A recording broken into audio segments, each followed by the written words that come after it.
एक बार एक गांव में सोनू व मोनू दो दोस्त थे और दोनों की दोस्ती में इतनी घनिष्ठता थी कि वह हमेशा एक ही साथ रहते थे।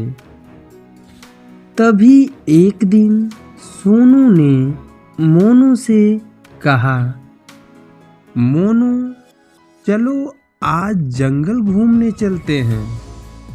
मोनू बोला, हाँ हाँ ठीक है, चलो चलते हैं, आज जंगल खूब घूमेंगे। और दोनों जंगल में चले गए और जंगल में जाकर घूमने लगे।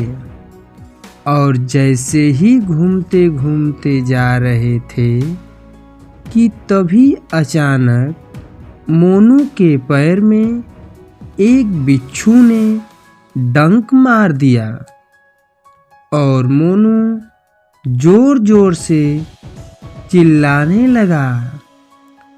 तभी सोनू ने जल्दी जल्दी जंगल से ढूंढकर एक औषधि लाया और जहाँ पर मोनू के पैर में बिच्छू ने डंक मारा था वहीं पर लगा दिया।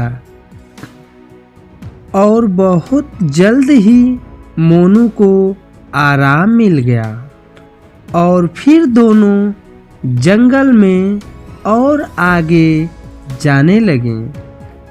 तो देख रहे हैं कि एक जगह आपस में दो गीदड़ बात कर रहे थे कि यदि हम जंगल का राजा रहते तो कितना मजा आता और हमारी हुकूमत पूरे जंगल पर रहती।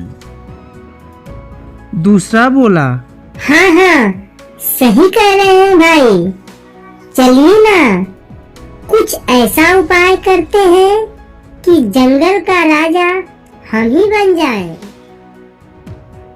लेकिन हम जंगल का राजा बनेंगे कैसे? जंगल से कुछ ही दूरी पर एक महात्मा जी रहते हैं, उन्हीं से कुछ उपाय लिया जाए और जैसा कहेंगे वैसा हम करेंगे। और इन दोनों की बातों को सोनू व मोनू बहुत ही ध्यान से सुन रहे थे।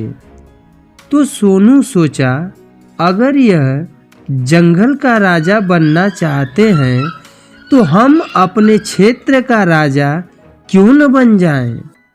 तभी सोनू व मोनू तुरंत गीदड़ के पास गए और बोले, गीदड़ भाई, हमें भी अपने क्षेत्र का राजा बनना है।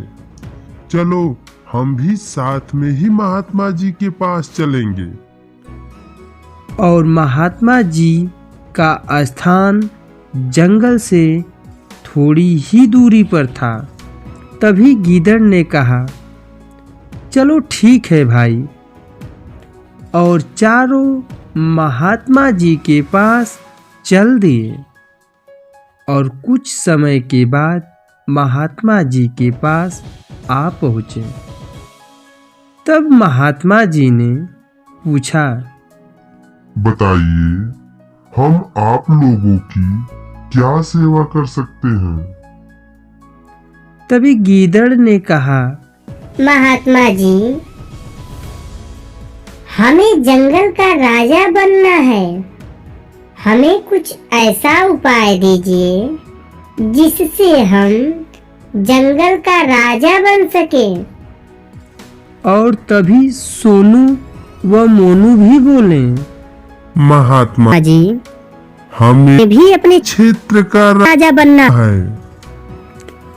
और इन सब की बातों को सुनकर महात्मा जी ने चारों से पूछा, आप लोग सबसे पहले यह बताइए, आप सभी राजा बनकर क्या करेंगे?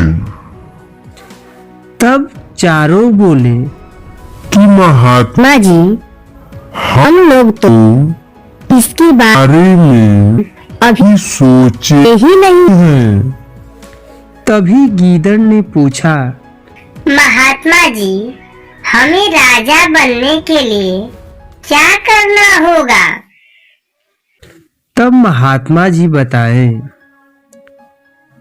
राजा बनने के लिए ताकतवर होना पड़ेगा और आपकी ताकत इतनी होनी चाहिए कि कोई आसानी से पछाड़ न पाए। और दूसरी बात बताएं, ताकत के साथ साथ असीमित ज्ञान भी होना चाहिए और ज्ञान इतना तेज होना चाहिए कि कोई आपसे सवाल जवाब करने से पहले 100 बार सोचे। और साथ ही आपको सामाजिक नीतियों में पारंगत होना होगा और उसके साथ साथ क्षेत्र के मजबूत व सम्मानित लोगों को अपने साथ मिलाकर रखना होगा। और साथ ही आपका स्वभाव सरल व सहनशील होना चाहिए। तभी आप जाकर राजा बनने के योग्य होंगे। महात्मा जी के बातों को सुनकर चारों संतुष्ट हुए और बोले, महात्मा माँ जी, अब हमारे पास सभी गुण आने के बाद ही हम राजा बनने की सोच रखेंगे।